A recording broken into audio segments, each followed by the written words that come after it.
Tour kicks off on Sunday, dude. I mean, and you guys are going to be here next week, and I think on Saturday the 28th, Noblesville, over at Ruoff. And I mean, dude, this is going to be a long tour. I mean, this tour is going through the fall, if not longer. And I mean, it's been a while since you've hit some of these venues. It's been maybe, I think Uproar Festival was the last time you played a lot of these amphitheaters. You guys are going out with Shinedown. It's a huge package tour. I mean, how's it going to feel to be playing some of these venues you guys are familiar with, but it's also been a minute? Oh, it's always a pleasure, man. That's what we live for. Hell yeah. Like even to start the tour in Detroit, special for us. We made our live record there. It's always been a place back from the very, very beginning. Yeah.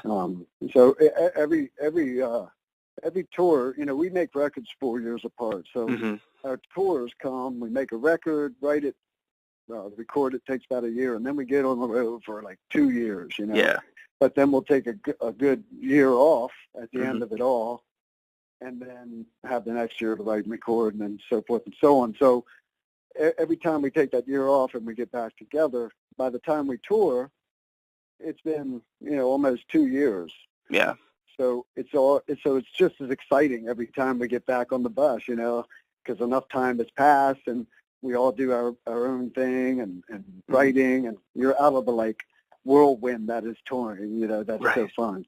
Right. I mean, and going out with a band, I mean, you guys in Shinedown, I mean, there's a lot of history there. And I mean, the two bands kind of debuted around the same time, maybe a year apart or so, I think. And I mean, but you guys are also going out. You guys have Like a Storm and Red Sun Rising on this run too. So you have two bands and you guys. Well, hold on, man. What's up? Yeah, we came out 10 years before Shinedown. Where our core, we're celebrating 20 years right last year of a band, but how our connection with them was when their very first record came out. Sully heard them and fell in love with them. No one knew who they were yet, right? And we approached them and took them on our American tour, and that was the rest is history. We watched their meteoric rise to co-headlining status, and that's what the coolest thing is over the years. Just, but I just wanted to clear that up. Like, we didn't debut at the same time. Godsmack was already in arenas by that point, and we took them out with us because we saw the greatness, and we were right. And look at them now, man. And we're so just proud. We feel like big brothers or something. We're like older dudes now. Right. Yeah. I don't know why I made that mistake. For some reason, I was thinking that Leave a Whisper came out around the same time as a self-titled. Man, that is completely my fuck up there. That's my bad. I usually am not better about that. I'm usually pretty spot on about that stuff, man. So that's my mistake, man. But I'm not calling you out or anything. No, I know. To clarify.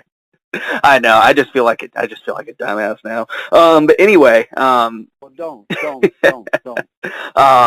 But bringing out two younger bands in Red Sun Rising and Like a Storm for this run and a lot of these dates, and then asking Alexander, who's been around for a while, but also still coming up in a lot of ways. I mean, it's really cool to see two bands like you guys bringing out some of the younger bands who may not be known in some areas and well known in some other areas. I mean, it's almost like watching the evolution of rock and roll all on one show. I mean, so it's going to be really cool to see that.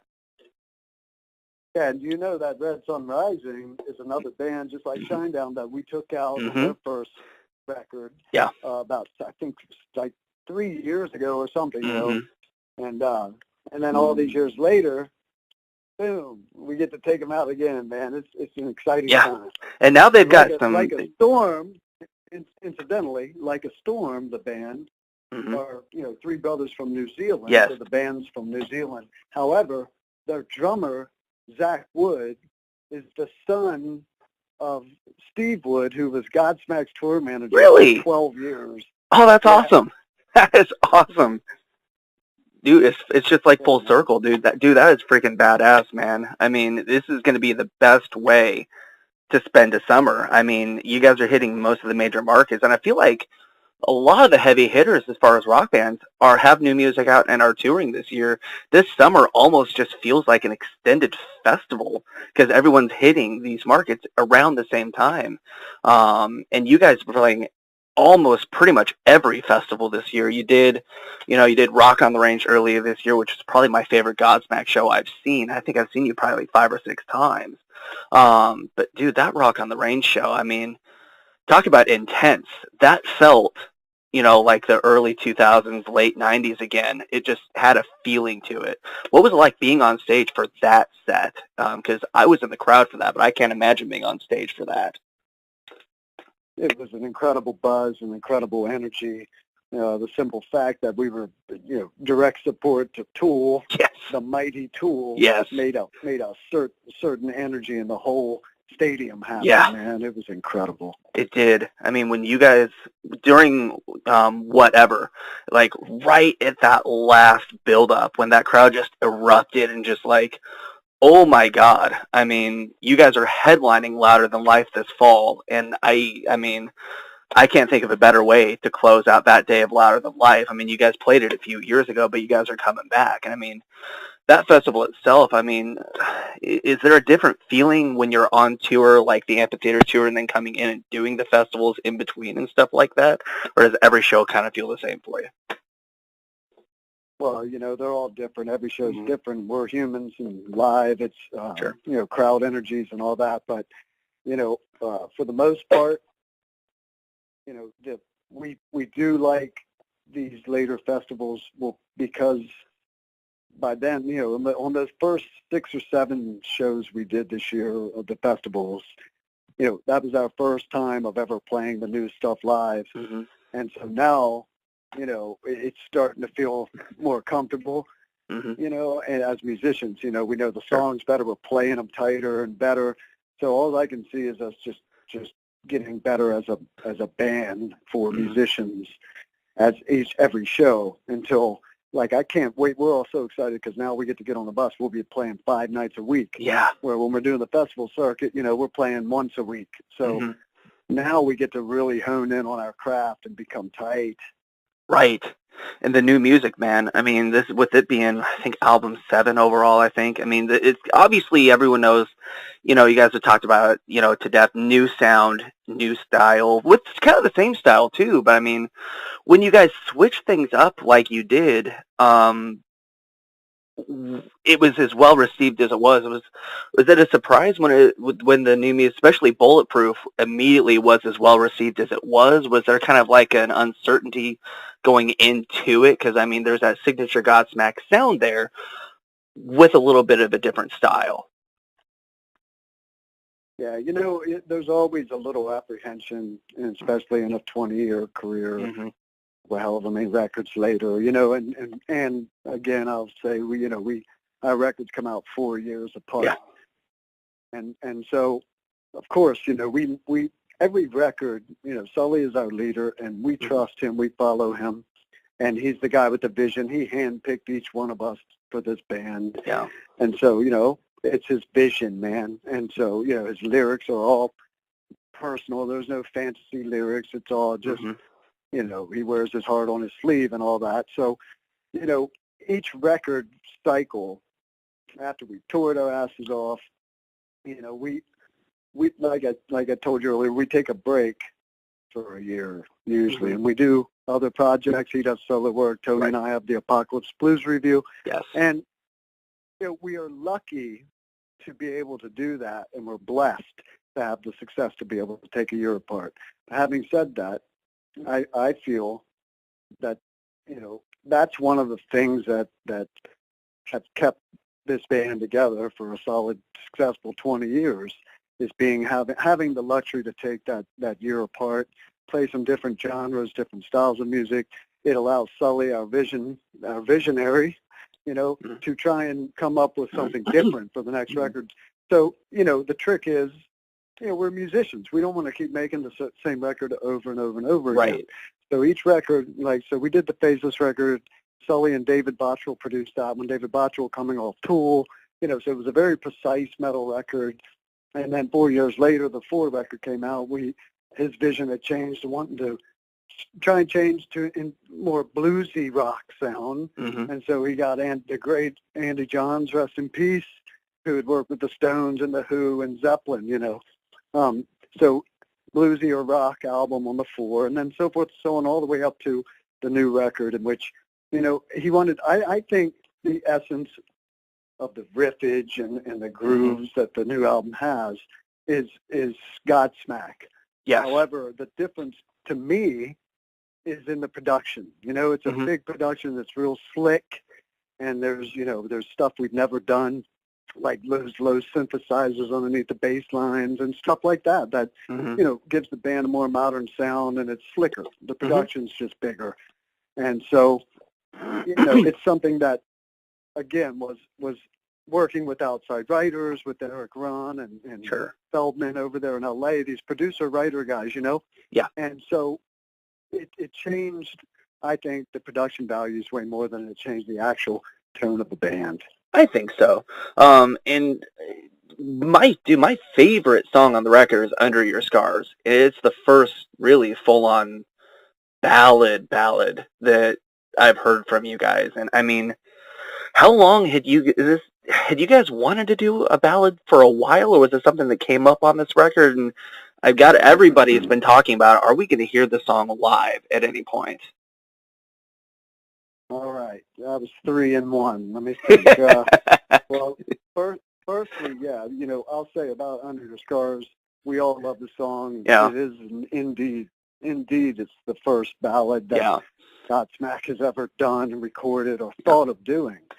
It's just, there's a very fine line with the rock ballad between having a cool, timeless, classic song and having a cheesy 80s sounding rock ballad. See, yeah. So we know this, but Sully, a lot of his solo work has been just piano driven, and he came with that melody and that piano line, and we were all just like blown away. I mean, you get goosebumps, and it's the lyric is just so real. It's so real and fresh and whatever.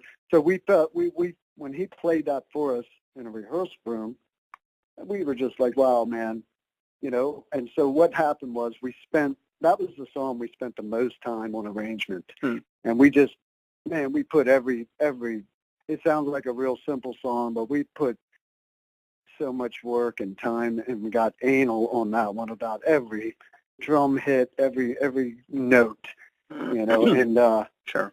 And the arrangements changed, I don't know, 10 or 12 times. That whole song was rearranged because it, would veer into cheesy territory. And so, we feel that we got the song into a place that's classic and timeless sounding and not cheesy. So that's part one. Part two, we do want to play the song live, but we have one of those glorious problems in which we have a lot of hits, and so like where do you put it? There are certain bands want to hear certain hits, and certain hits all the fans want to hear, and we have to play.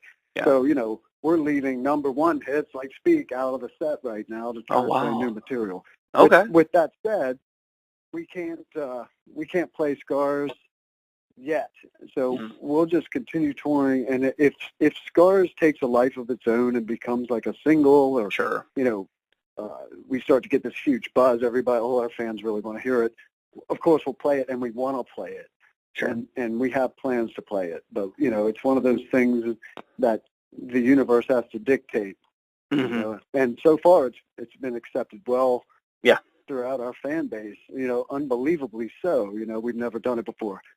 And so that brings me to my third point about Scars. That was just another thing of trying to just differentiate this record from all of our previous work. We've never done a ballad, so let's try and do something different and something new and see how it works. I mean, we've all turned 50 years old, so now we're this 20-year band in our 50s, and we want to try and mature and age gracefully. We're not going to be a bunch of old farts jumping around trying to pretend like we have all this piss and vinegar and angst when we're all happy dudes now, man. We're settling into our musicianship and our friendship, and everything's like better than it's ever been. So we can't pretend to be young mad guys anymore. Well, I mean, it's almost like a new life. It seems like. I mean, because I'm glad you guys put as much focus on that song as you did, because it is the first ballad, but you can tell by listening to it, it's a Godsmack song. It's about, but it's like a haunting ballad. It's just so well done, and that's the song that stands out. And Unforgettable is another one that stands out. And I've always wondered, the kids at the end of the song, who are that choir of kids at the end of Unforgettable, that is featured. It's a choir. Okay. A choir from a middle school. Really? Okay. Choir from a middle school in New Hampshire. Okay. And Sully approached the director of the choir at the school. He lives right in the town of the school, and so yeah, and they all just came over. We had, I don't know, 35 kids. Wow. Come over to our studio in Derry, New Hampshire, and we put them all in front of a couple big room mics, and Sully directed them, and it was so fun, and they were really happy. And when the record finally came out, Sully got wind that they were having their own release, but all their names went on our record. So nice. They're like, our new record's coming out. Let's have a record release party. And so they had this record release party that Sully got wind of through the teachers or whatever. And he showed up at their record release party, and he gave them all. We gotten signed like 35 of the records, vinyl, and signed them all for them. And so he shows up at their party and gives them all records. Yeah. That's awesome, man. That's so cool. I've wondered about that since I heard the records for the first time. So I had to ask about it. And the title track "When Legends Rise" was also featured with WWE this time around with their Greatest Royal Rumble event. I mean, how does that come up? How does that come up? Do they contact the label or you guys? And are any of you guys wrestling fans? Because I'm a big fan, so I was pumped when I heard that. I was like, yes, I've got to check it out now. So, I mean. Well, we're friends with the UFC Dana White, and so that got us over to the WWE, because our music's aggressive, and the lyric when Legends Rise, is perfect for any kind of combat, like wrestling, be it wrestling, Thai kicking, whatever, Thai kickboxing. Sure. We watch all that stuff. Wrestling's not so much anymore, but when I was a kid, I went to the arenas and I saw Hulk Hogan, I saw King Kong Bundy, I saw the King Kong Bundy T-shirt, nice. And George the Animal Steel was my favorite. Nice. But so anyway, I was stoked when I heard Legends Rise too. And while we're on that, let me say that when we were talking earlier about this feels like a catharsis or whatever for the band, the new record, the new production and all that. So I wanted to say, when Legends Rise, we're not talking about ourselves as being legends rising right now after 20 years. No. It's about rebirth and catharsis. And you cannot change until you've lost yourself. You have to lose the old to bring in the new.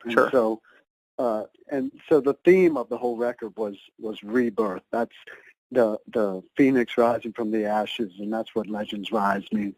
Sure. Awesome. Yeah, I mean, we watch wrestling almost on a weekly basis. It took me a second. I was like, that sounds like that's the song. And I got to tell you that your drumming at the beginning of that song is probably one of my favorite drum tracks that you've done yet. I mean, and it's hard to pick a favorite, but that's definitely up there. It's the perfect way to start a show and to start the record. And I mean, from start to finish, this record is, I think, definitely one of the best records you guys have done yet, through and through. Thank you. Absolutely, man. The last question I got for you, I've wanted to ask you this for years, and I know you've probably gotten the question a lot, but the double drum solo that you and Sully do, the drum battle live, when did that start? Whose idea was it? Where did that come from? Because obviously one of everyone's favorite parts of the show.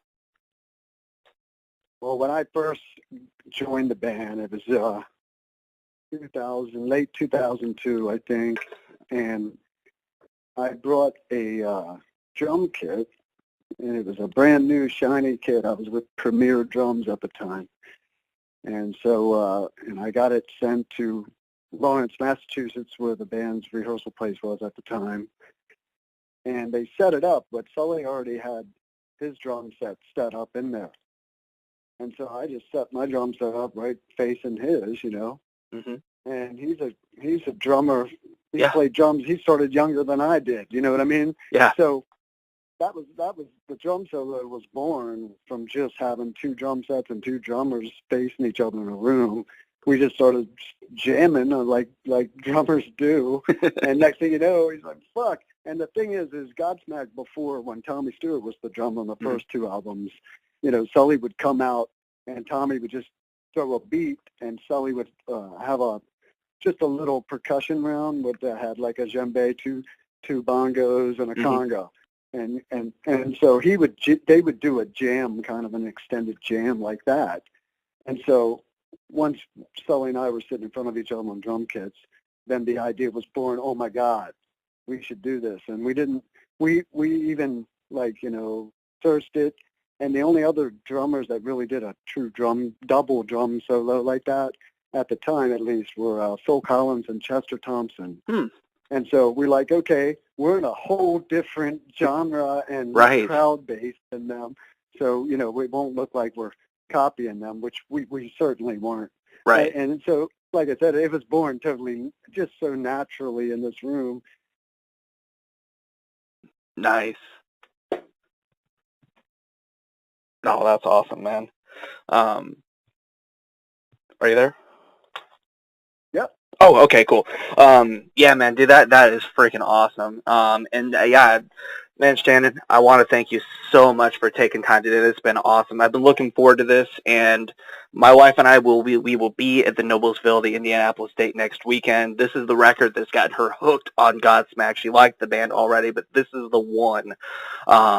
And yes, I've been trying well, thank you. Definitely, I've been trying for years, and I finally did it. And so we're coming, and it's gonna. And I can't wait. And we'll see you next weekend, and we'll see it Louder Than Life in September. So. Oh yes, that's gonna be fun. Hell yeah, I can't wait, man.